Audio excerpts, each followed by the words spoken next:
सभी विष्णुओं का आज के सत्संग सत्र में स्वागत है। मंगलाचरण से प्रारंभ करेंगे। नमो भगवते तस्मै कृष्णायाद्भुत कर्मणे रूप नाम विभेदेन जगत क्रीडति यो यत मदनं कामरूपेण स्त्री भावाद भावितो हरिः मोहयन् मूलरूपेण अवतीर्ण सेभ्यः एव सा यत्कृपालवमाश्रित्य तरन्ति भवसागरं पद्मावती मनोमोदं घनश्यामम् अहं भजे। तो जैसा कि आप सभी वैष्णवों को ज्ञात है, शिक्षापत्र सार का क्रम जो अपने साप्ताहिक वचनामृत सत्र में चल रहा है, तदंतर्गत 7 शिक्षापत्र का प्रकार भगवत कृपा से वल्लभ कृपा से परिपूर्ण हुआ है। और आज 8वां शिक्षापत्र हम प्रारंभ करने जा रहे हैं। तत्पूर्व 7वें शिक्षापत्र का जो क्रम हमने जिसका अवलोकन किया था, इस पर चर्चा करी थी, तो देखो 7वें शिक्षापत्र का क्रम एक बार थोड़ा पुनरावर्तन करना अत्यावश्यक हो जाता है। 7वें शिक्षापत्र में हरिराचरण आप श्री आज्ञा कर रहे हैं कि लौकिक आसक्ति कर्तव्य नहीं है, वैष्णवों को अलौकिक आसक्ति, सेवा में आसक्ति कर्तव्य है। और वैष्णव का लौकिक वैदिक इत्यादि सब कुछ प्रभु ही सिद्ध करते हैं। तो ये पूरा प्रकार यहाँ पर वर्णित किया गया है अपने श्री जी के द्वारा। और अब 8वें शिक्षापत्र का जो क्रम है वो इसमें अन्याश्रय की बात आती है। पुष्टि मार्ग के लिए ये जो शब्द है, ये जो प्रकार है अन्याश्रय का, ये बहुत ही परिचित शब्द है। और पुष्टि मार्गीय वैष्णव जो हैं इसमें फेमस होते हैं कि ये किसी को मानते नहीं हैं, किसी को समझते नहीं हैं और ये किसी को कुछ गिनते नहीं हैं। ये बहुत ही फेमस उक्ति है पुष्टि मार्गीय वैष्णवों के लिए, पुष्टि मार्ग के लिए भी है। तो आजकल हम सब भी अन्याश्रय के विषय में जानते तो बहुत हैं, लेकिन थोड़ा ढंग से नहीं जानते, मुझे ऐसा लगता है। तो हम प्रयत्न करेंगे आज के शिक्षापत्र में, इस शिक्षापत्र के द्वारा श्री हरिराय जी के उपदेश के द्वारा अन्याश्रय के कुछ बहुत ही सरल और सुदृढ़ पहलुओं को हम जानें। तो अब 8वें शिक्षापत्र में यहाँ पर आज्ञा कर रहे हैं कि ऐहिक तथा पारलौकिक में भगवान ही चिंतन करवे योग्य हैं। ऐहिक तथा पारलौकिक में भगवान ही चिंतन करवे योग्य हैं का मतलब, इसका मतलब ये है कि इस लोक में और परलोक में अगर किसी का चिंतन करना चाहिए, देखो 7वें शिक्षापत्र में क्या आज्ञा कर रहे थे, 7वें शिक्षापत्र में ऐसे आज्ञा कर रहे थे कि लौकिक आसक्ति कर्तव्य नहीं है, भगवद आसक्ति ही कर्तव्य है। 8वें शिक्षापत्र में क्या आज्ञा कर रहे हैं कि ऐहिक और पारलौकिक में भगवान ही चिंतन करने योग्य हैं, अन्य कोई नहीं। तो ये आज्ञा यहाँ पर मिलती है। और साथ साथ में अन्याश्रय, देखो अगर हमें भगवान का चिंतन करना है तो अन्याश्रय का त्याग तो करना पड़ेगा। अब हमें अन्याश्रय का त्याग क्यों करना है, इसके पुष्टि भक्ति मार्गीय कारणों का खुलासा श्री हरिराय जी ने प्रस्तुत शिक्षापत्र 8वें शिक्षापत्र में किया और आज्ञा करते हैं, ऊपर कहे ता प्रकार करी भगवत सेवा भाव सहित करे और मन में दृढ़ विश्वास राखे तो सर्व सिद्ध होए। यहाँ कहा कि भगवत आश्रय दृढ़ रखना चाहिए। देखो पुष्टि मार्गीय वैष्णवों के लिए ये बहुत ही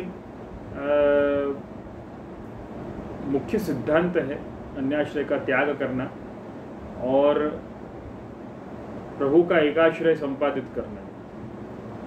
ये बहुत ही मुख्य सिद्धांत अपने पुष्टि भक्ति मार्गियों का रहा है।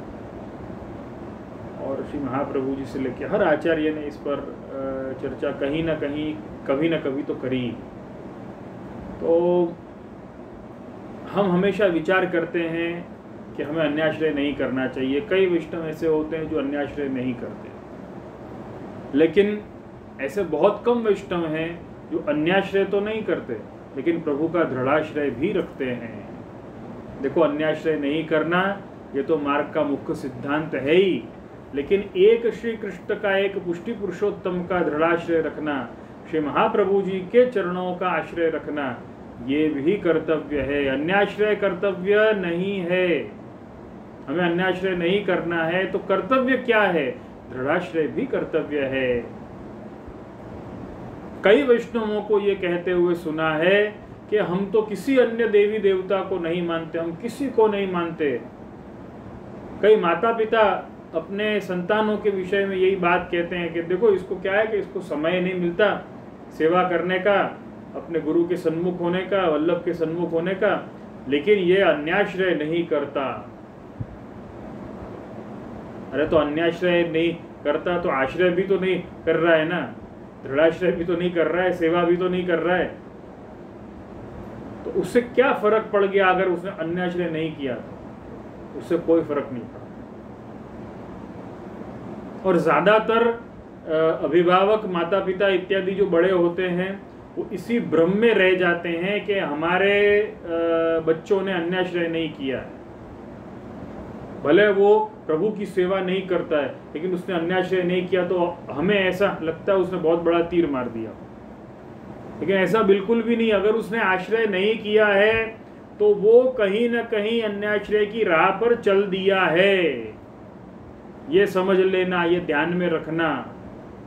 अगर उसने भगवत नाम नहीं लिया है, अगर उसने भगवत सेवा नहीं करी है, अगर उसने वल्लभ के वचनों का उपदेश ग्रहण नहीं किया है, गुरु के चरणों में नहीं बैठा है, गुरु का सन्निधान प्राप्त नहीं किया है। देखो, गुरु का सन्निधान प्राप्त करने का मतलब मेरा बहुत स्पष्ट है कि गुरु से उपदेश ग्रहण करना। तो ये गुरु से उपदेश ग्रहण नहीं करता, आगे चल के उसकी अन्याश्रय की राह उसने अपने आप ही प्रशस्त कर ली है।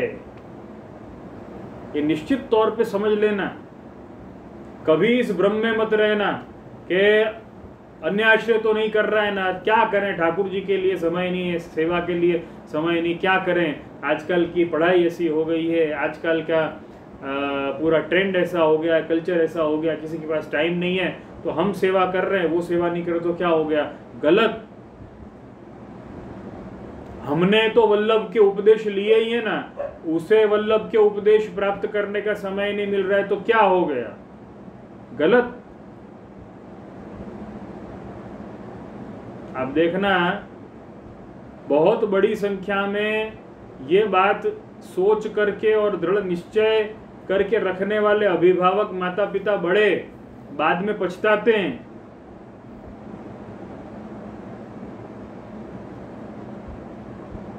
अन्याश्रय नहीं करने से दृढ़ाश्रय नहीं हुआ है, इसलिए अन्याश्रय के प्रति उसकी ग्लानि जो है वो धीरे धीरे धीरे धीरे करके और बहुत ही दयनीय स्थिति में आ जाती है। ग्लानि बचती नहीं है तो क्या हो गया? भगवान तो सब एक ही होते हैं, तो क्या हो गया? कृष्ण तो यहाँ भी हैं, कृष्ण तो वहां भी हैं, ये भी कृष्ण का ही स्वरूप है।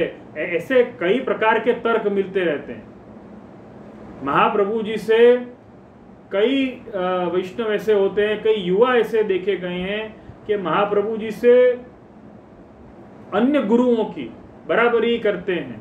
गोसाई जी तो सख्त मना करते हैं, हरिराय चरण भी सख्त इनकार करते हैं कि श्री महाप्रभु जी के बराबर किसी को नहीं मानना।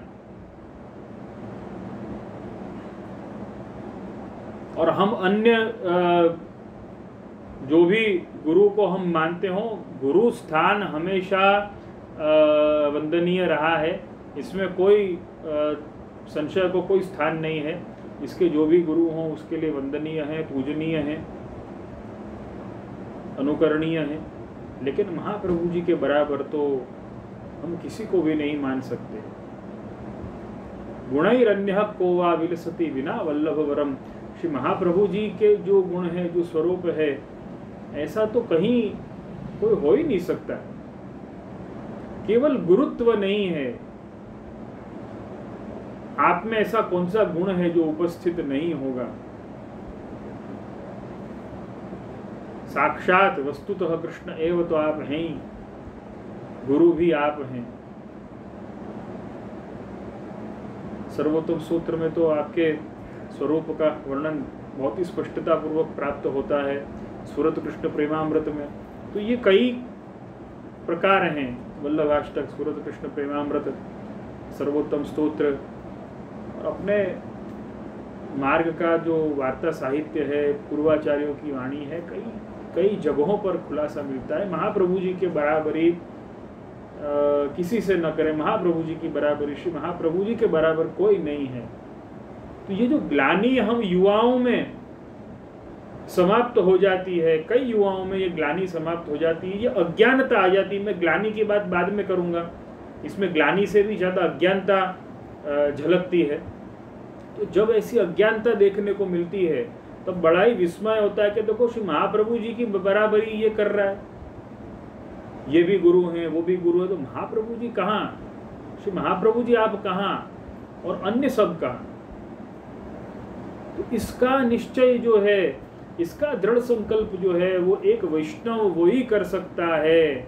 उसी के मन में ये निश्चय रहेगा जो गुरु वचनों को सुदृढ़ता से सुनेगा और उसका अनुकरण करने की पूर्णतया कोशिश करेगा।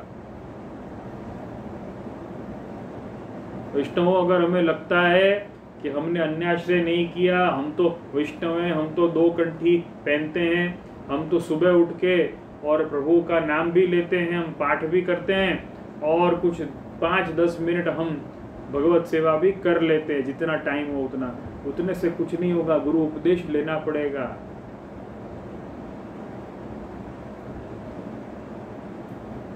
अगर हजम करना है तो खाना पड़ेगा, और खाया है तो हजम करना पड़ेगा। तो सेवा और सत्संग, नाम सेवा, स्वरूप सेवा दोनों पैरेलल चलती। किसी भी एक में चूके तो तकलीफ हो सकती। और नाम सेवा तो बहुत ही जरूरी है।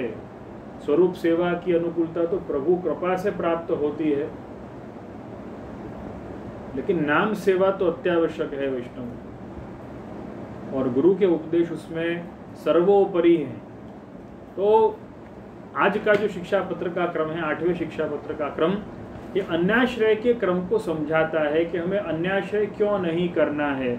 वैसे तो शिक्षा पत्र में अन्याश्रय की बात, दृढ़ाश्रय की बात कई जगहों पर आती है, लेकिन श्री हरिराय जी का जो भाव है, अन्याश्रय का मुख्य कारण जो है, नहीं करने का कारण जो है, वो श्री हरिराय जी आप जो आज्ञा करते हैं इसमें वो ये करते हैं कि हमारी जो आरती है, जो हमारा प्रभु के लिए वियोग है, जो विरह है, वो अन्याश्रय समाप्त कर देता है। प्रभु की प्राप्ति का कारण, प्रभु की कृपा का कारण इस जीव पर क्या है? उसकी आरती है, उसका वियोग है, उसका विरह है। लेकिन जब ये अन्याश्रय करता है जीव, तो सबसे पहला अगर कुछ डिस्टर्ब होता है तो हमारी प्रभु के प्रति जो आरती है, हमारा वियोग है, हमारा विरह है, वो डिस्टर्ब होता है, वो हिट करता है। अन्याश्रय वहां पर हिट करता है, जो मुख्य बिंदु है वहां पर अन्याश्रय हिट करता है। उसी समय ग्लानि समाप्त हो जाती है। अन्याश्रय के प्रति जो कंपैरिजन, जो तुलनात्मक हमारे विचार बना दिए गए हैं आधुनिक इस कल्चर ने, इस संस्कृति ने,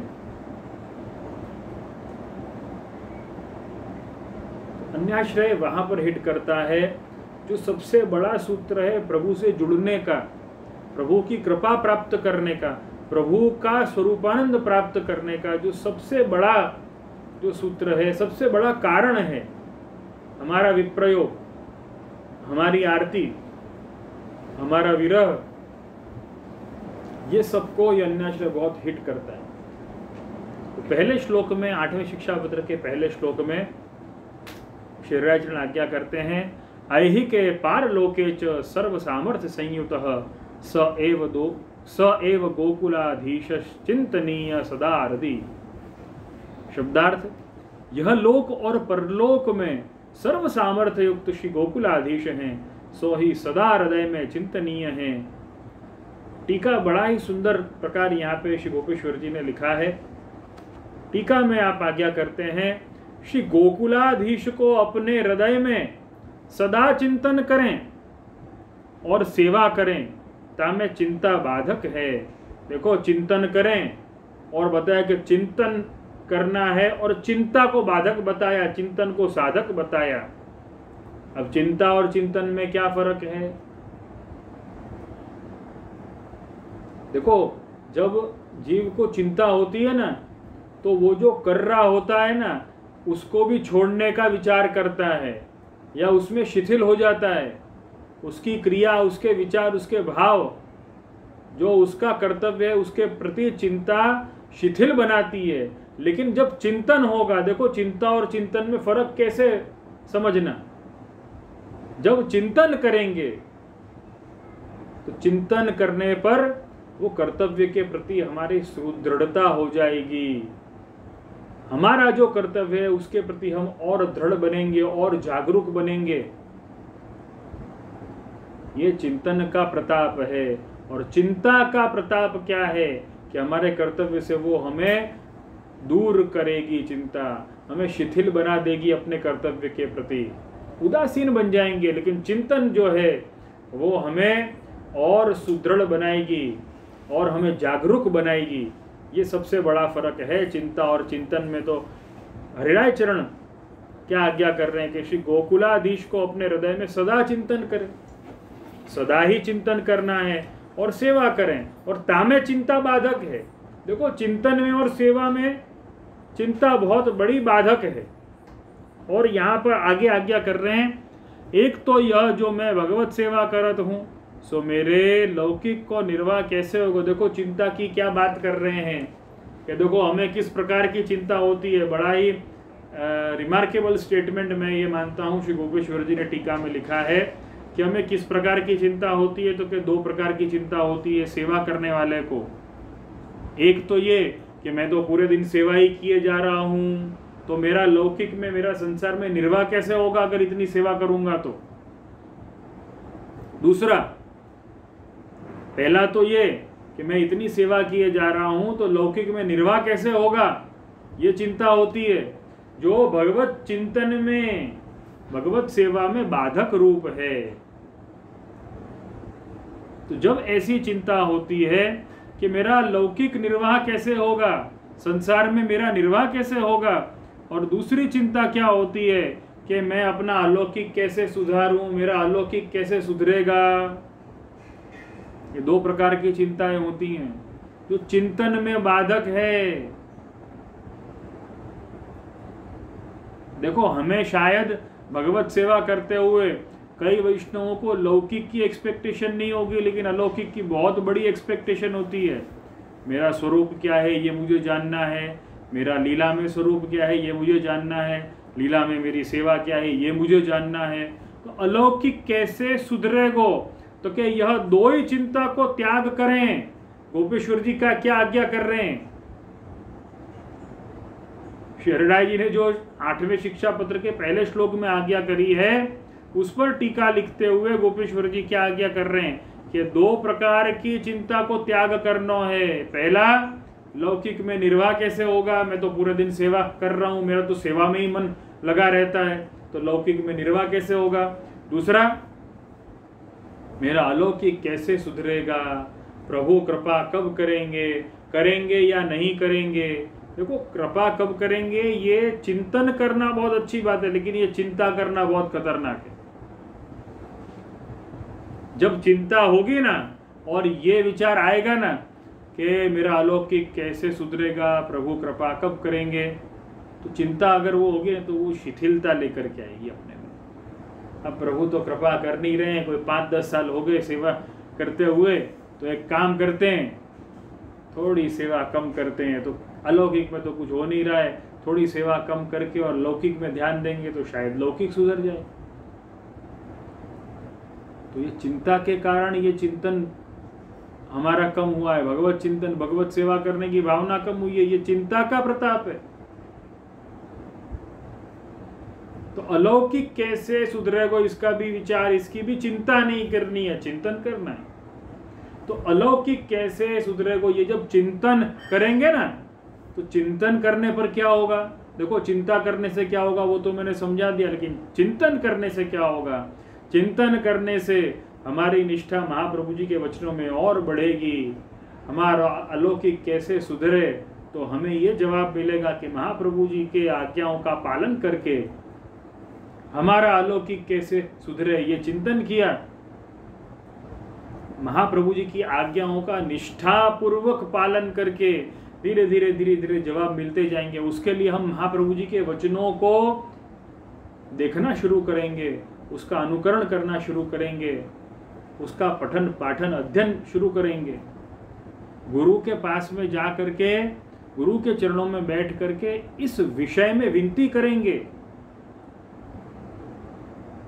अपने जो साथ के वैष्णव मित्र हैं उनसे भी हम इसकी चर्चा करेंगे कि देखो महाप्रभु जी की ये आज्ञा है, गुरुदेव ने ये आज्ञा करी है, इत्यादि इत्यादि। हम ये सारी चर्चा करेंगे क्योंकि चिंतन हमारे लिए मुख्य हो गया है ना।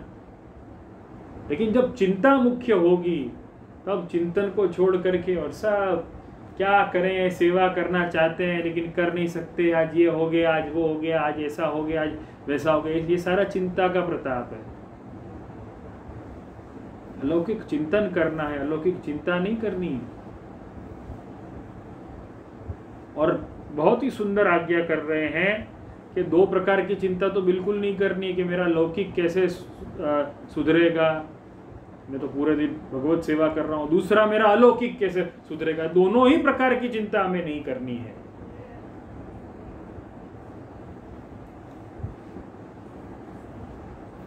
यह ज्ञान मन में राखें, जो प्रभु सर्व सिद्ध करवे में सामर्थ्य युक्त हैं, सो प्रभु लौकिक हो सिद्ध करेंगे। Remarkable statement.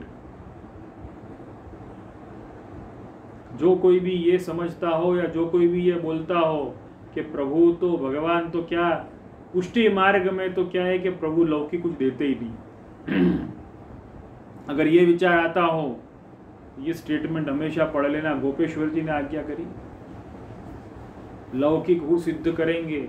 वैसे ये आज्ञा तो कई बार मिलती है, ऐसा नहीं है। श्री महाप्रभु जी ने भी इस संदर्भ में खुलासे किए हैं, श्री गोसाई जी ने किए हैं, कई आचार्यों ने किए, लेकिन गोपेश्वर जी ने भी यहाँ पर आज्ञा करी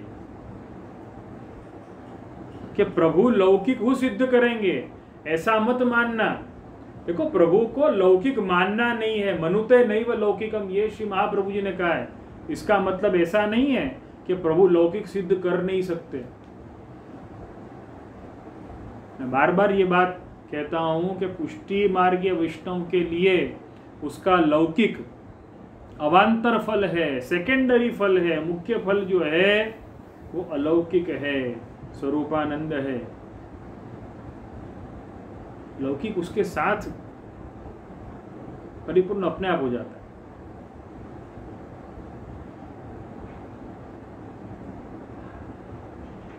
तो कहते हैं ना कि गेहूं के साथ घुन भी पिस जाता है।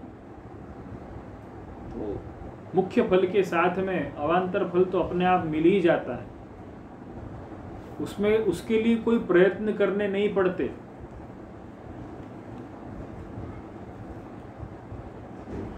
तो ये पुष्टि मार्गीय वैष्णव के लिए ये अत्यावश्यक है कि वो मुख्य फल पर ध्यान दें, अवांतर फल पर ध्यान न दें। और काहेते लौकिक हो सिद्ध करेंगे, यहाँ पे आज्ञा करके। और श्री गोपेश्वर जी लिखते हैं, काहेते जो श्री गोकुलाधीश हैं सो सर्व सामर्थ्यवान है, यह विश्वास दृढ़ करी सदा नियम पूर्वक स्मरण करें। श्री गोकुलाधीश सर्व सामर्थ्यवान है, श्री प्रभु तो सर्व सामर्थ्यवान है। तो कभी ऐसा नहीं हो सकता कि आप अलौकिक सिद्ध करते हों और लौकिक सिद्ध न करें।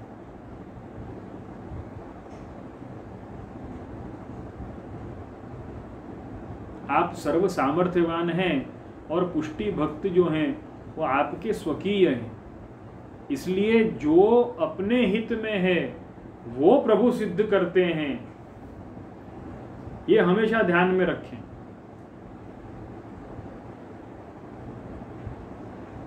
अपने हित में क्या है वो प्रभु सिद्ध करेंगे, जो अपने हित में नहीं है वो प्रभु सिद्ध नहीं करेंगे।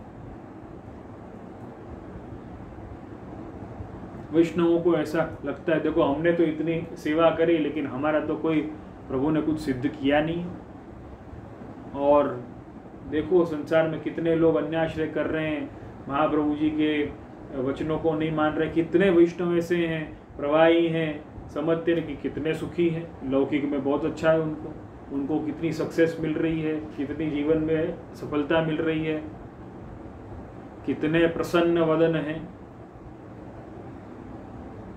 हमारे साथ ही ठाकुर जी ने ऐसा क्यों, भगवान को मानते हैं ना इसलिए ऐसा होता है। कई लोगों के दिमाग में ये भ्रम पैदा हो जाता है।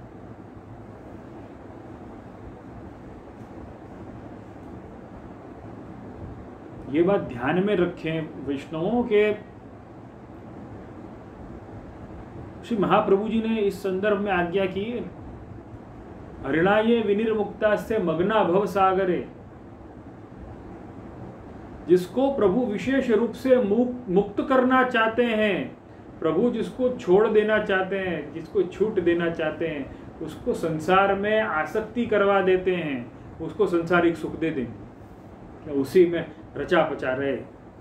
लेकिन जिसको प्रभु अपना मानते हैं,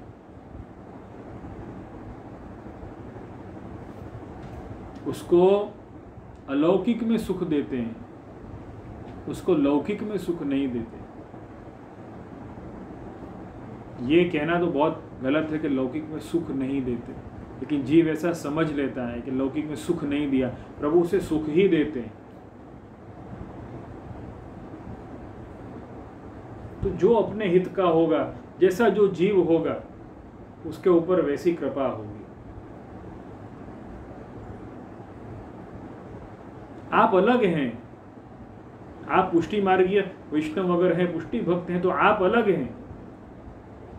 और जिसका आप उदाहरण ले रहे हैं या जिसको आप उदाहरण के तौर पे मान रहे हैं कि बड़ा ही कामयाब है, बहुत ही सक्सेसफुल है, ठाकुर जी की कृपा है उसके ऊपर, वो एग्जाम्पल ही आपके लिए फिट नहीं बैठता है, वो उदाहरण ही आपके लिए फिट नहीं बैठता, क्योंकि आपका और उस व्यक्ति का लेवल ही अलग है। आप और वो व्यक्ति बहुत अलग है, स्वभाव अलग है, स्वरूप अलग है। ये समझना अत्यावश्यक है, मेरा स्वरूप क्या है, मेरा स्वभाव क्या है, मैं कौन सा जीव हूं। आगे,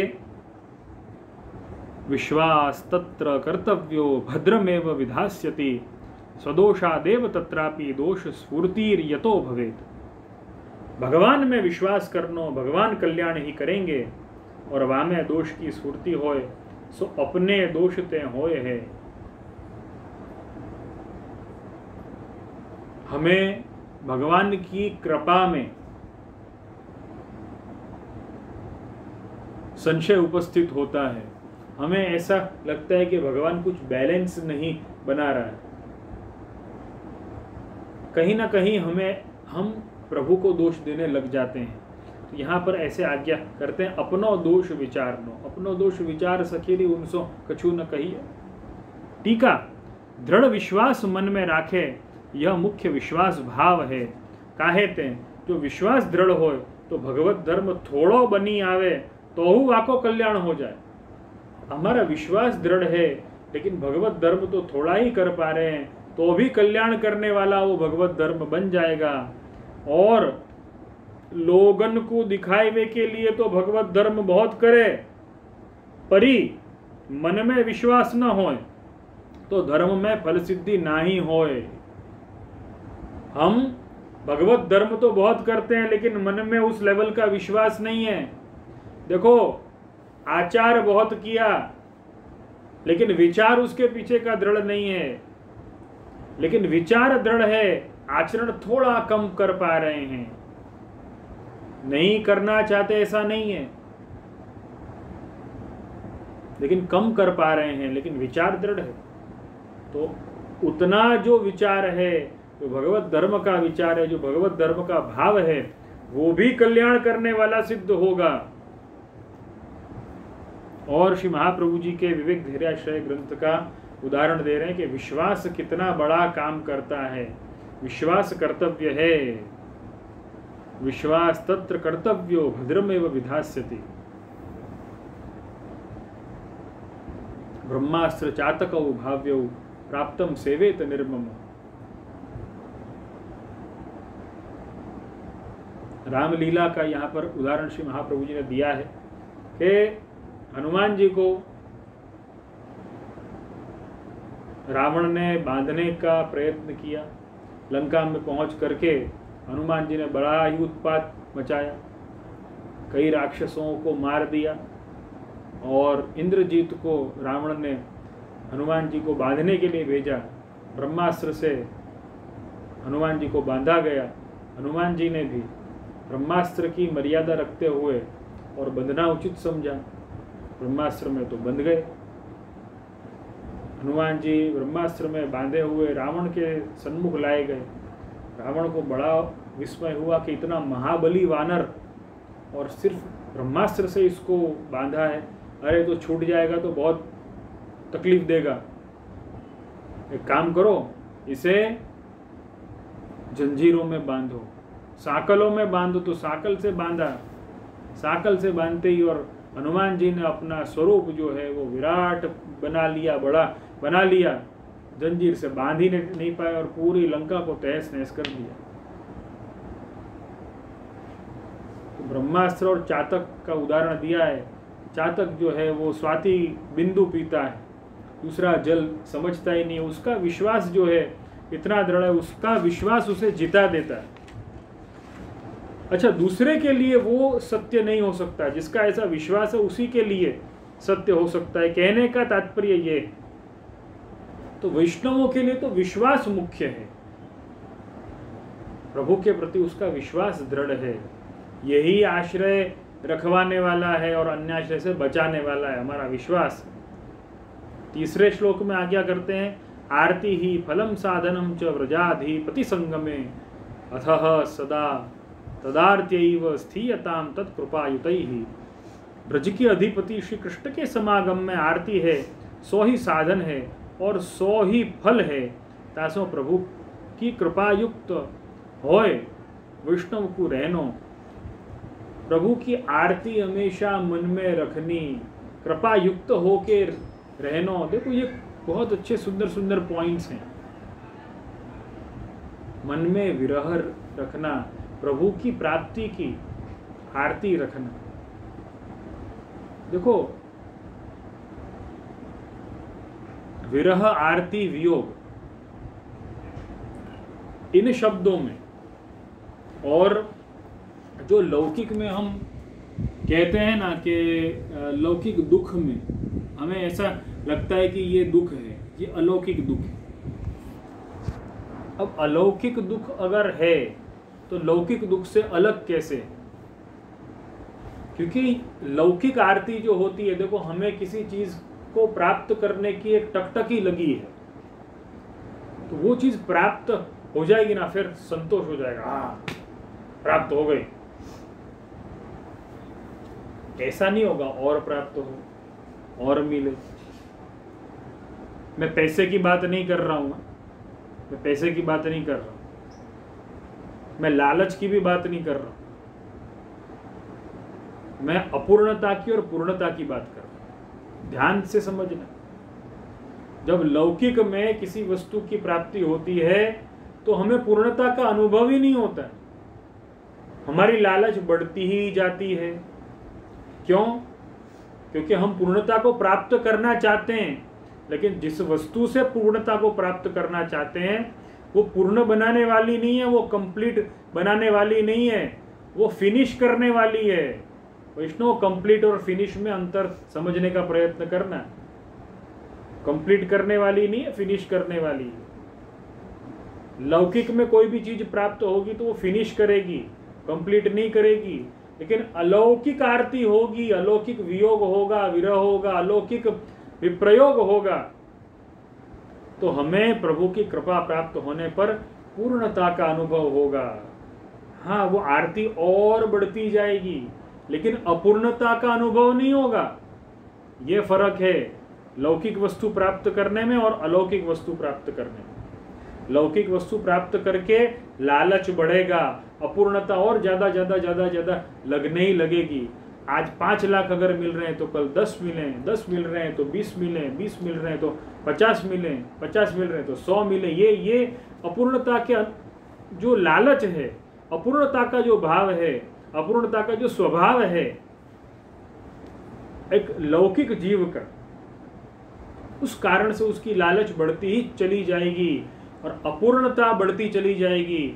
जबकि अलौकिक आरती में, अलौकिक वियोग में, अलौकिक विप्रयोग में, अलौकिक मनोरथ में, देखो लौकिक इच्छाओं में अपूर्णता बढ़ती है और अलौकिक इच्छाओं में, अलौकिक मनोरथों में पूर्णता बढ़ती है।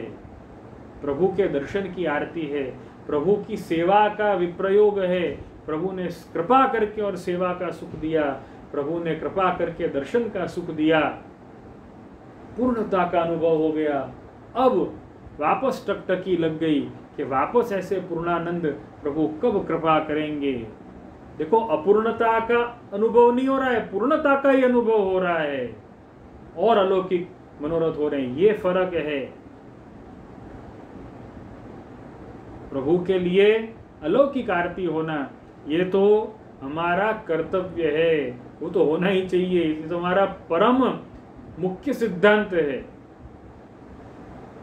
मुख्य भाव है हमारा। और चौथे श्लोक में आज्ञा कर रहे हैं। वैसे ये 8वां शिक्षा पत्र 11 श्लोकों का है। आगे का क्रम जो है वो मैं आगे के जो श्लोक हैं उनका क्रम भी मैं बने उतना जो है वो संक्षेप में आप सबसे कहूँगा, उसका वर्णन करने का प्रयत्न करूँगा। अन्याश्रयो महानेव बाधको भियताम ततः तेतक्षणे नैव सच्चेतो विमुखम च विधास्यति। कि अन्याश्रय तो महान ही बाधक है, तासो अन्याश्रय ते डरपनो काहेते जो सतपुरुष के चित्त को निश्चय ही बहिर्मुख करेगो। ऊपर कहे जो विप्रयोग आरती ही साधन है और फल दो है। यहाँ पे विप्रयोग को साधन भी बताया और फल भी बता दिया, जैसा कि मैंने अभी वर्णन किया ना। वैसे ही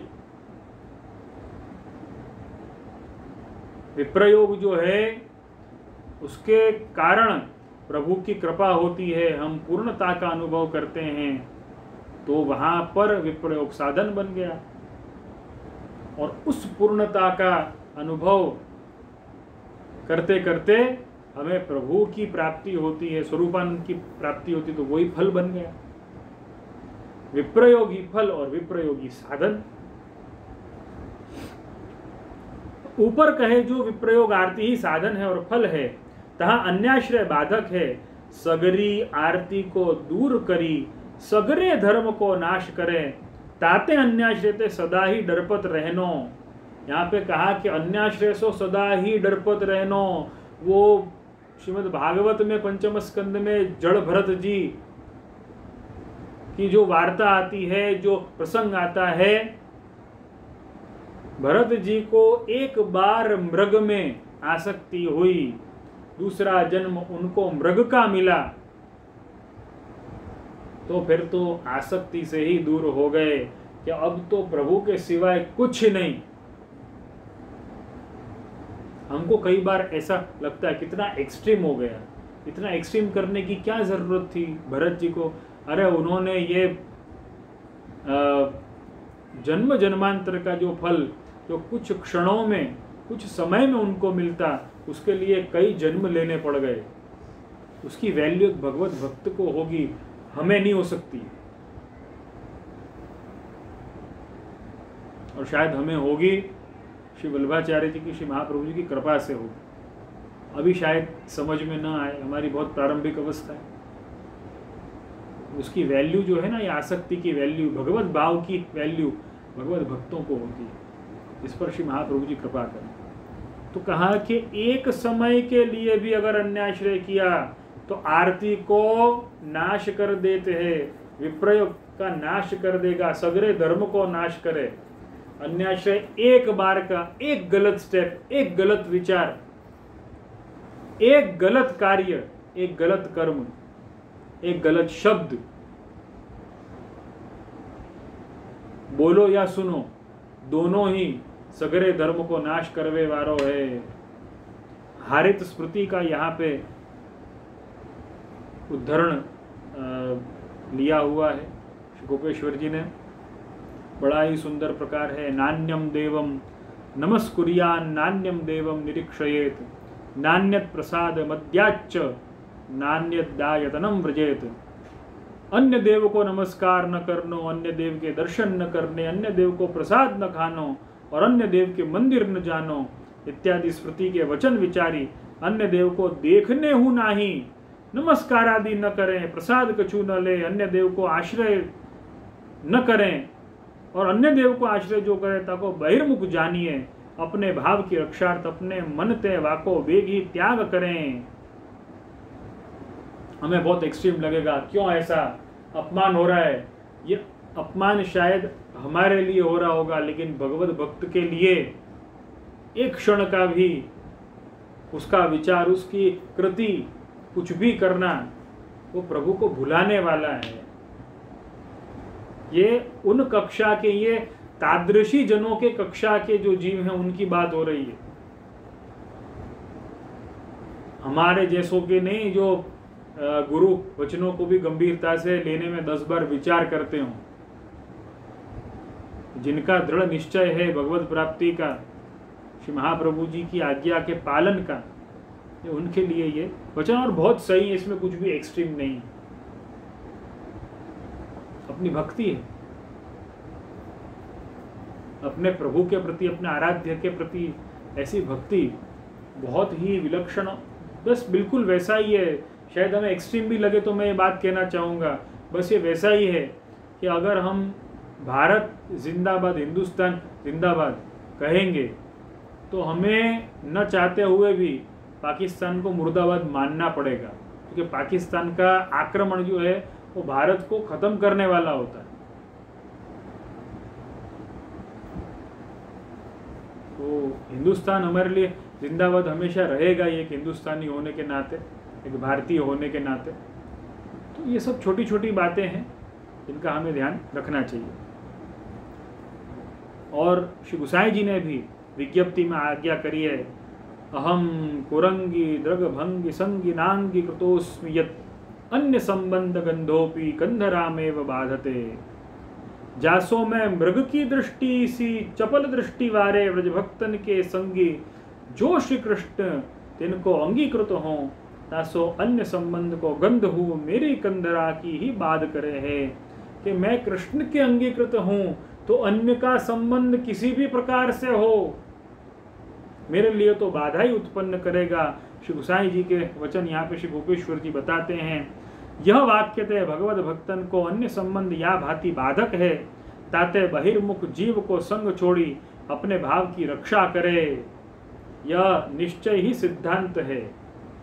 हमें भगवत भक्तों का संग करना है जो बहिर्मुख जीव हैं, बहिर्मुख विचार हैं, बहिर्मुख प्रकार हैं, बहिर्मुख अन्न है, बहिर्मुख स्थल है, जो कुछ भी है उन सब का त्याग करना है। आगे के श्लोकों में, 5वें श्लोक में भगवदीय के संग की आज्ञा करने के, अन्याश्रय कब छूटेगा, दृढ़ाश्रय कब आएगा, जब हम भगवदीय का संग करेंगे। 6ठे श्लोक में आज्ञा करते हैं कि भगवदीय का प्रसंग तो बहुत ही दुर्लभ है, भगवदीय का संग दुर्लभ है। हरिराय जी 7वें श्लोक में कितनी सुंदर आज्ञा कर रहे हैं। श्री हरिराय महाप्रभु साक्षात ही आज्ञा करें, ये तो कितनी अलौकिक बात है। ऐसे आज्ञा कर रहे हैं, गतो ही भगवद्यास्यः स्वकार्याय विदेश के व्रजपालोपि चलितस्तेन मे दुखितम मनः। कि भगवान दास अपने कार्य सु विदेश गयो है। श्री हरिराय चरण के साथ में 2 वैष्णव हैं, उनका उल्लेख शिक्षा पत्र में श्री हरिराय चरण ने किया है। भगवान दास नाम के एक वैष्णव हैं कि वो कुछ कार्य से विदेश गए हैं और ब्रजपाल को भी परदेश जानो भयो है। कि 2 वैष्णव, भगवान दास और ब्रजपाल, ये 2 वैष्णव जो हैं वो कहीं कार्य से, कुछ कार्य से विदेश गए हैं, अपने कार्य से कहीं बाहर गए हैं, तो कहा कि मुझे भी भगवदीय का संग प्राप्त नहीं हो रहा है। ये कैसी दीनता, अद्भुत दीनता का परिचय श्री हरिराय महाप्रभु दे रहे हैं कि देखो हमारी तो क्या बात इसमें करें। श्री हरिराय महाप्रभु अगर ये वचनों की आज्ञा कर रहे हों तो ये तो कितना अलौकिक है कि भगवान दास और ब्रजपाल ये दोनों विदेश चले गए हैं, तो मेरा तो भगवदियों का संग छूट गया है। तो प्रभु मुझ पर कृपा करें और जल्द से जल्द भगवदियों का संग करवाएं। मयि यद्यपि नास्त्येव किंचित तत्कृपया पुनः यदस्ति तदपि स्वीय साधना भावतो गतम। कैसी अद्भुत दीनता के मेरे में कुछ धर्म नहीं है, कोई धर्म नहीं, यद्यपि मेरे में कछु धर्म नहीं, तो विनकी कृपा ते जो कछु है सो फेरी अपने साधन के अभाव सो गयो है। अद्भुत दीनता का परिचय श्री हरिराय जी ने दिया है। और आगे निश्चिंतता की भी बात कर रहे हैं। देखो चिंता की भी बात कर रहे हैं, लेकिन चिंता कैसी, वो चिंतन वाली। यहाँ चिंता माने वो अपूर्णता वाली नहीं, ये पूर्णता वाला चिंतन है। 9वें श्लोक में एतादृशर्थे संप्राप्ते स हरिः शरणं मम ऐहिक पारलौके च नैश्चिन्त्यं तत एव नः। ऐसो अर्थ प्राप्त भयो तामे सो हरि मेरे आश्रय रूप हैं, तासो ही हमको यह लोक तथा परलोक में निश्चिंतता है। प्रभु के जो शरणस्थ होते हैं उनको तो निश्चिंतता होनी चाहिए, और ये निश्चिंतता श्री हरिराय जी इसका परिचय दे रहे हैं। और ये क्यों, कैसे होगा, जब हम अन्याश्रय पूर्ण रूप से छोड़ देंगे और प्रभु के दृढ़ाश्रय को प्राप्त करेंगे, भगवत भाव को प्राप्त करेंगे, महाप्रभु जी की आज्ञा का अनुकरण करेंगे, महाप्रभु जी के चरणों का दृढ़ाश्रय प्राप्त करेंगे। 10वें श्लोक में आज्ञा करते हैं कदाचिन मिलनम चेत स्यात् सद्भाग्येन भवादृशाम तदा को वेद चित्तस्य परावृत्ति ही पुनर्भवेत। मेरे भाग्य तय कदाचित आप सारिखे को मिलन होएगो, तब फेरी चित्त की परावृत्ति होए, यह कौन जानत हैं। यहाँ पे कितनी अलौकिक बात कर रहे हैं। गोपेश्वर जी को श्री हरिराय जी लिख रहे हैं कि आप सारिखे भगवदीय गोपेश्वर जी को भी अनन्य दृढ़ भगवत भक्त मानते हुए अपने भ्राता को श्री हरिराय जी लिख रहे हैं कि हमारे ऐसे सद्भाग्य होंगे तब आपका भी मिलन जरूर होगा, आपसे भी भगवत चर्चा होगी, आपके संग के द्वारा भी मैं अपने भाव को पुष्ट करता हूँ। यह अद्भुत दीनता का परिचय श्री हरिराय जी ने दिया है। और 11वें श्लोक में यहाँ पे 8वें शिक्षा पत्र की इतिश्री करते हुए आज्ञा कर रहे हैं कियल लेख्यम महाचिंता समुद्रो रदि वर्तते स्थितेपि शिरसी प्राणनाथे चित्त विभेदतः। मैं कितनो लिखूं तो मेरे मस्तक ऊपर प्राणनाथ पुष्टि पुरुषोत्तम श्री ठाकुर जी विराजत हैं। तोहु चित्त के विक्षेपते हृदय में महाचिंता को समुद्र रहत है। दीनता का परिचायक है, अद्भुत दीनता का परिचय श्री हरिराय चरण आप दे रहे हैं कि देखो मैं क्यों चिंता कर रहा हूँ, मैं क्यों ये सब बोल रहा हूँ, जब मेरे माथे पर साक्षात पुरुषोत्तम विराजमान है। मुझे तो चिंता कर्तव्य है ही नहीं, तो कितना लिखूं। यहाँ पर 8वें शिक्षा पत्र की इतिश्री श्री हरिराय चरण करते हैं। तो अन्याश्रय हमें नहीं करना है, हमें हमारा कर्तव्य एकमात्र जो है वो अलौकिक है। अलौकिक आसक्ति, प्रभु में आसक्ति, यही हमारा कर्तव्य है। इसका हमेशा ध्यान रखना है। हमें कुछ चिंतन करना है तो मात्र और मात्र भगवत चिंतन करना है, भगवत लीला का चिंतन करना है, अन्य कोई चिंतन हमें नहीं करना है और अन्य आश्रय का त्याग करना है। ये कर्तव्य है हमारे लिए। तो यहाँ तक आज हम शिक्षा पत्र का 8वें शिक्षा पत्र सार जो हमारा विषय है अपने सत्र का, उसका क्रम लेंगे। अब कुछ प्रश्नों का समाधान यथा समय यथा संभव जो भी हो वो मैं करना चाहूँगा। और पहला जो प्रश्न इस कड़ी में मिलता है, आपके एफसीसी सत्संग व्हाट्सएप ग्रुप में प्रश्नों की सूची में जरूर ही प्रश्नों की सूची प्रेषित करी गई है। उसका अवलोकन कर सकते हैं, उसे देख सकते हैं। तद अनुसार पहला प्रश्न दीपाबेन गोरेगांव से उन्होंने प्रश्न किया है। इस पर एक और प्रश्न आता है, अगर घर में, ससुराल में या पत्नी धर्म निभाते हुए ये पूजन आदि विधि कार्य करना पड़े तो क्या वो भी अन्याश्रय है? हृदय में तो ठाकुर जी ही सर्वोपरि हैं, पर आप श्री की बात सुनकर लगा कि अगर ये सब पूजन आदि करना पड़े तो इसका समाधान कैसे होगा। एक ये जो प्रश्न आया है, मेरे एक अन्याश्रय के ऊपर एक वचनामृत का ऑडियो, एक क्लिपिंग, एक बहुत ही अपने सुंदर भाव वाले अपने वैष्णव हैं, उन्होंने ये प्रश्न किया था अभी गणेश उत्सव के दौरान के आजकल अन्याश्रय के प्रकार जो हैं वो कई वैष्णव परिवारों में देखे जाते हैं। तो इसके ऊपर कुछ मैंने उनको समाधान उनके मन का किया था, और वो क्लिपिंग जो है वो कई वैष्णवों के पास में, कई व्हाट्सएप ग्रुप में भी पहुंची। तो उसके ऊपर से ये प्रश्न आया है दीपाबेन काकानी गोरेगांव से, और उन्होंने जो ये प्रश्न किया है कि अगर ऐसा अन्याश्रय का कोई क्रम या पूजन इत्यादि ससुराल में या पत्नी धर्म निभाते हुए करना पड़े तो मैं पहले ये कहना चाहूँगा, हर किसी से ये कहना चाहूँगा, प्रश्नकर्ता से भी ये कहना चाहूँगा कि पत्नी धर्म में पूजन कहाँ से आ गया, ये मुझे समझ में नहीं आता है। मैं समझता हूँ कि ससुराल वाले या कोई अन्य जो अपने देह संबंधी होते हैं वो ये बात को नहीं समझते, वो अपना पार्टिसिपेशन एक्सपेक्ट करते हैं किसी अन्य देवता के पूजन में, कुछ भी कोई भी कार्य हो उसमें। तो हमें ऐसा लगता है कि ये पत्नी धर्म है, लेकिन ये पत्नी धर्म नहीं है विष्णु। पहली बात तो ये है कि पत्नी धर्म ये नहीं है कि अपने पति के जो आराध्य हो वही अपने भी होने चाहिए, ऐसा कोई जरूरी नहीं है। 84-252 वैष्णवों की वार्ता में कई वार्ता जी, कई प्रसंग ऐसे मिलते हैं कि जिसमें पुरुष जो था वो भगवत भक्त था, महाप्रभु जी का सेवक हुआ, गोसाई जी का सेवक हुआ। पत्नी जो थी वो भगवत भक्त नहीं थी। तो महाप्रभु जी ने कई जगहों पर तो स्पष्ट मना भी कर दी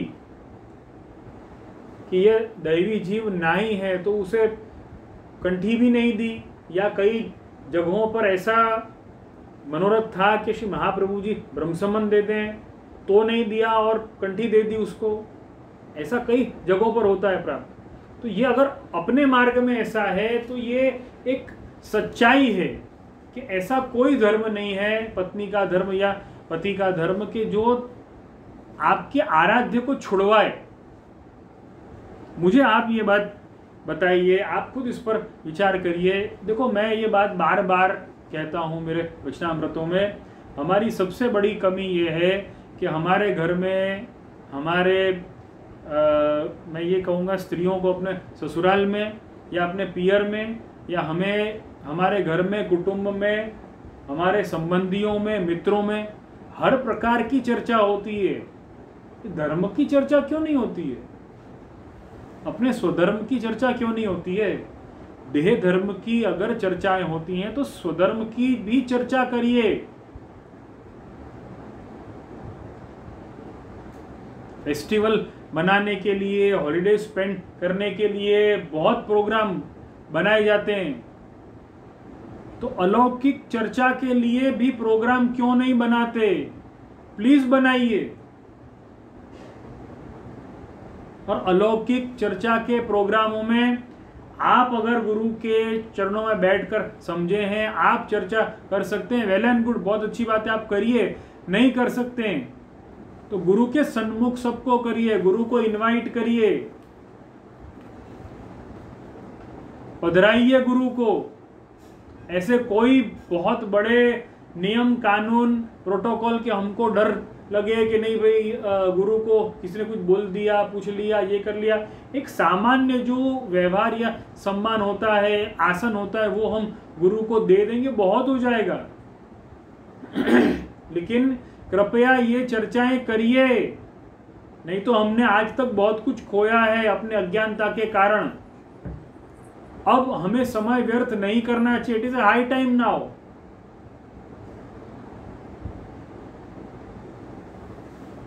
और हमारी फैमिली में हमारे विचार हमें प्रकट करने चाहिए। हम किसी के ऊपर हमारे विचार या हमारे भाव को लाद नहीं रहे हैं, लेकिन चर्चा तो कर सकते हैं ना। ज्यादातर परिवारों में एक ही बात होती है, या तो एक काम करो हमारी तरह अवैष्णव बन जाओ, या तो एक काम करो हमारी तरह परम वैष्णव बन जाओ। अरे ऐसा किसने बोल दिया आपको? ऐसा बिल्कुल नहीं होता है।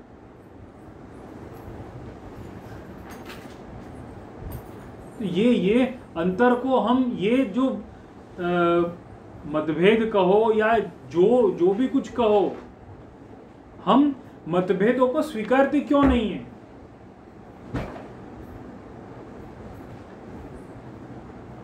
हम वैष्णव हैं, ये हमारा अस्तित्व है, ये विवाह पूर्व भी इसके खुलासे किए जा सकते हैं। ऐसा जरूरी नहीं है कि वैष्णवता को छोड़ करके ही और विवाह होगा, ऐसा कोई आवश्यक नहीं। हम हमारी वैष्णवता के साथ में भी हम लौकिक धर्म निभा सकते हैं। आप चर्चा करिए, आप उनको समझाने का प्रयत्न करिए। प्रश्नकर्ता से भी मैं ये कहूँगा, हर किसी से कहूँगा, अगर आपको अन्याश्रय करने के लिए, आप महाप्रभु जी के सेवक हैं, आप में महाप्रभु जी की आज्ञाओं के प्रति दृढ़ निष्ठा है, पुष्टि मार्ग के सिद्धांतों के प्रति आप दृढ़ हैं, कर्तव्यनिष्ठ हैं, तो उस कर्तव्य निष्ठा का परिचय अपने कुटुंब से, अपने परिवार से करवाइए। और उसका परिचय करवाने के चक्कर में उनका जो मार्ग है, उनके जो आराध्य, उसका कृपया अपमान मत करिए। ज्यादातर यही होता है, अपनी निष्ठा का परिचय देने में हम उनके आराध्य का, दूसरे के आराध्यों का अपमान कर बैठते हैं, जो गलत है। हमें अपने आराध्य का, अपने कर्तव्य का सम्मान करना है, अपने धर्म का सम्मान करना है, दूसरे का अपमान नहीं करना है। इन वस्तुओं को ध्यान में रखिए, चर्चा करिए। आप उनसे कहिए कि क्या आपके जो आराध्य हैं उनको ये मंजूर होगा कि उनको नहीं मानने वाला उनके सामने बैठ करके उनकी पूजा करे, आराधना करे, आरती उतारे। किसी को कभी भी ये वस्तु मंजूर नहीं हो सकती।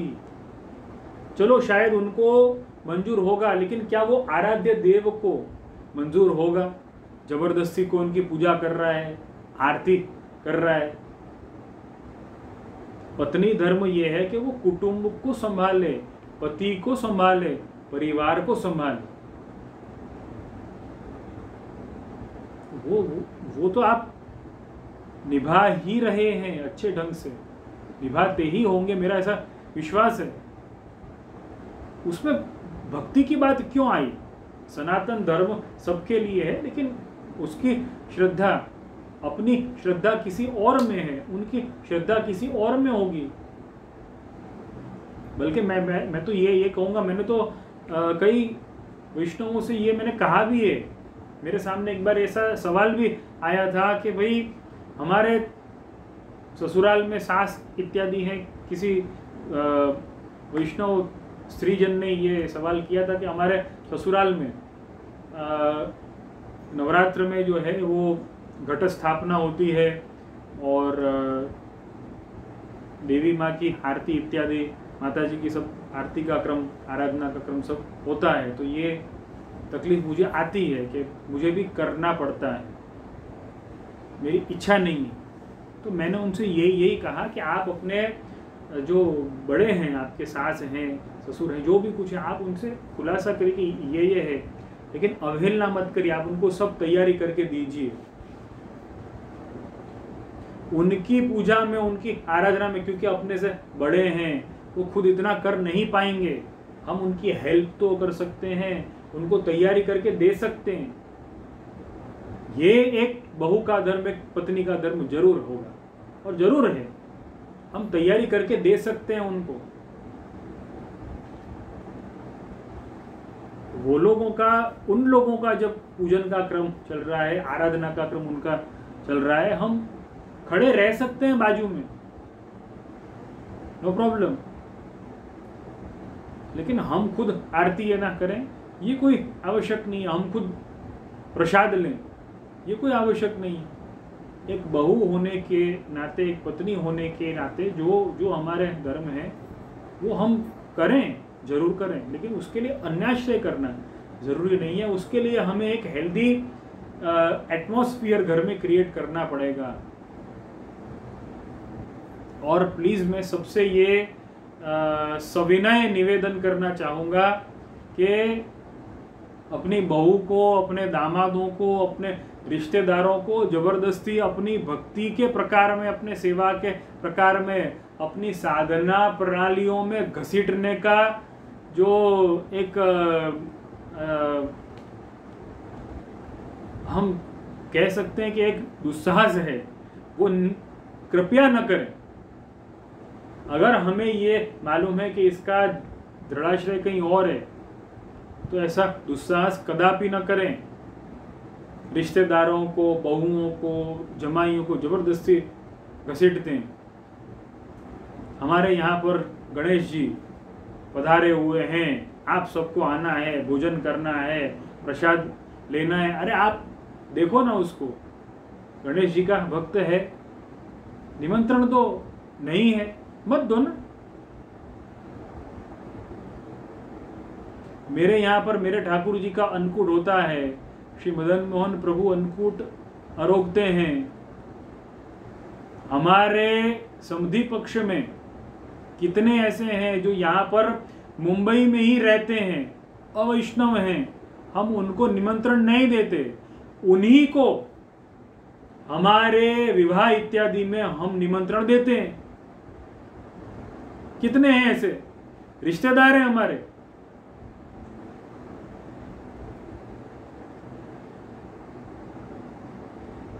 मैं आप वैष्णवों को कहूंगा ये कि मेरे ठाकुर जी का अन्नकूट है, श्री मदन मोहन प्रभु का अन्नकूट है, आपके गुरु के ठाकुर जी का अन्नकूट है, गुरु घर में अन्नकूट है, आना ही चाहिए। क्यों नहीं आए? आपको मैं बोल सकता हूं, आप नहीं आओगे तो मैं बुरा मान सकता हूं और मुझे मानना भी चाहिए। लेकिन तब ये ना सवाल हो, देखो हमको तो बुला लिया, लेकिन इनके रिश्तेदार सब कहाँ हैं, कहाँ आते हैं कोई, और अपने हमारे लिए तुम क्यों नहीं आए, तुम क्यों नहीं आए? हमको क्या काम नहीं होता है क्या? हमारे भी तो रिश्तेदार हैं, फैमिली है हमारी भी। अरे भाई तुम्हारी बात अलग है, उनकी बात अलग है। तुम वैष्णव हो, तुम सेवक हो, समभावी हो, तो तुमको मैं निमंत्रण दूंगा, एक्सपेक्ट भी करूंगा कि तुम आओ, सेवा करो, प्रसाद लो, आनंद करो, अपन सब संग में मिलके उत्सव का आनंद लें। लेकिन मेरे कई रिश्तेदार ऐसे हैं जो अवैष्णव हैं, तो मैं उन्हें निमंत्रण नहीं देता। समधी पक्ष में कई रिश्तेदार हैं ऐसे, मैं उन्हें एक्सपेक्ट नहीं करता, निमंत्रण भी नहीं देता। उनके यहाँ भी उनके आराध्य का भी कोई उत्सव होता है, वो लोग भी मुझे निमंत्रण नहीं देते। यद्यपि अगर कभी दिया भी हो तो भी हम सविनय हाथ जोड़ करके उनसे निवेदन करके, प्रणाम करके और क्षमा मांग लेते हैं। तो ऐसा होता है, वल्लभ कुल में भी ऐसा है। तो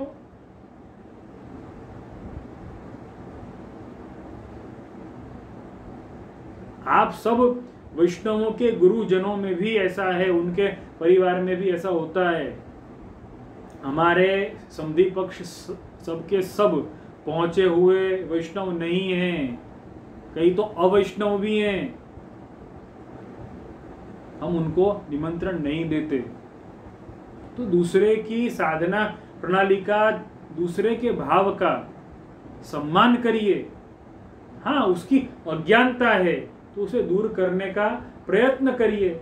अगर आपको ऐसा लगता है कि नहीं ये भगवत भक्त हो सकता है, पुष्टि भक्त हो सकता है, तो प्रयत्न जरूर करिए, लेकिन जबरदस्ती उसको घसीटने का दुस्साहस मत करिए, ऐसी कुचेष्टा कृपया मत करिए। चाहे वो गणेश भक्त हो कि वो देवी भक्त हो, या तो मैं ऐसा कहूँगा कि वो कृष्ण भक्त हो, वो वैष्णव क्यों ना हो, जबरदस्ती घसीटने की कुचेष्टा मत करिए, दुस्साहस मत करिए।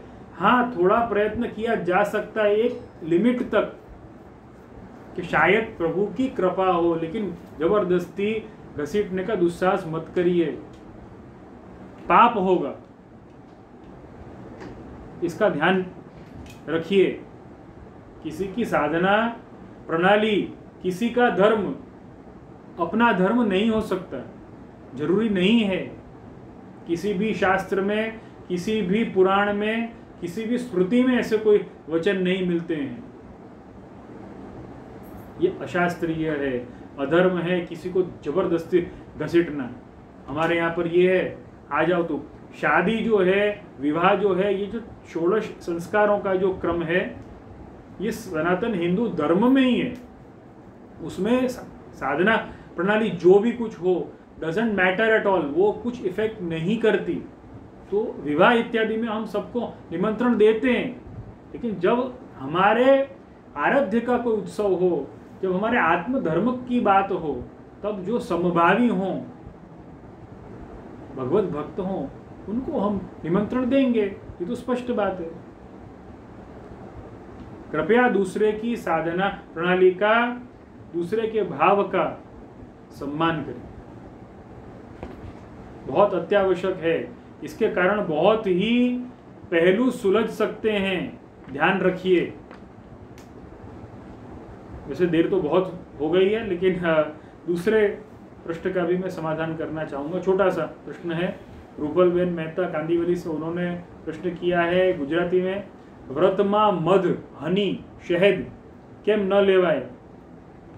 जब व्रत होता है तब हम शहद नहीं लेते हैं, हनी मध नहीं ले सकते, उसका कारण क्या है? उसके दो कारण स्मृतियों में वर्णित हैं। पहला कारण ये है कि जो मधुमक्खी जो होती है वो फूलों का रस ले करके और शहद बनाती है, तो वो श्रेष्ठतम नहीं है। गुणकारी बहुत है तो श्रेष्ठतम नहीं। फूलों में है रस, वो वाला रस लिया है और उसने शहद या मध बनाया है, इसलिए वो श्रेष्ठतम नहीं माना है, गुणकारी बहुत है, गुणों की दृष्टि से श्रेष्ठतम है, लेकिन व्रत के दृष्टिकोण से वो श्रेष्ठतम नहीं है। दूसरा कारण ये है कि वो मध, वो शहद निकालने में हिंसा होती है, तो इस कारण से मधुमक्खी की हिंसा भी होती है बहुत सी बार। इस कारण से व्रत में वर्जित किया गया है। ये दो कारण हैं उसके व्रत में वर्जित करने के। पंचगव्य भी व्रत में नहीं लिया जाता। हम ऐसा कहते हैं कि गाय तो विशुद्ध है, लेकिन पंचगव्य भी व्रत में नहीं लिया जाता, क्योंकि पंचगव्य में देखो दूध, दही, घी, गौमूत्र और गोबर आता है। तो दूध, दही और घी तो लिया जाता है व्रत में, तो वो ले सकते हैं।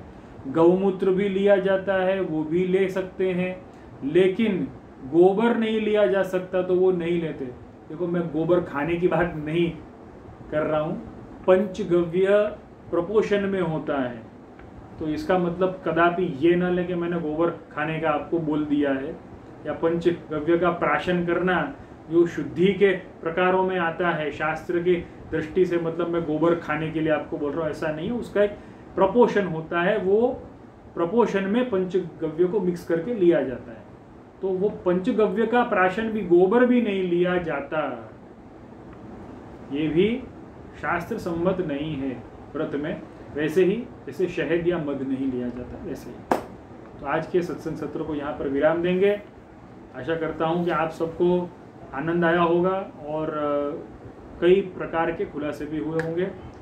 इसी के साथ में आप सभी के फीडबैक्स, सुझाव, शिकायतें और प्रश्न हमेशा स्वागत योग्य हैं और मेरे मनोबल को बढ़ाने वाले हैं। आश्रय के पद का गान करेंगे और विराम करेंगे। दृढ़ई न चरणन केरो भरोसो, दृढ़ई न चरणन के, श्री वल्लभ नख चंद्र छटा बिन, सब जग मांझ अंधेरो भरोसो, दृढ़ई न चरणन के। साधन और नहीं आकली में, जासु होय निवेद, सूर कहाँ कहे द्विविध आंधरो, बिना मोल को चेरो भरोसो, दृढ़ई न चरणन के, दृढ़ई न चरणन केरो भरोसो, दृढ़ई न चरणन के। बोल श्री मदन मोहन लाल प्यारे की जय। श्याम सुंदर श्री यमुने महारानी की जय। श्री गिरिराज धरण की जय। श्री वल्लभाधीश की जय। श्री गुसाई जी परम दयाल की जय। श्री घनश्याम जी परम दयाल की जय। अपने अपने गुरुदेव की जय। सभी विष्णुओं को शुभकामना, शुभाशीष। सर्वे भवन्तु सुखिनः, सर्वे सन्तु निरामयाः।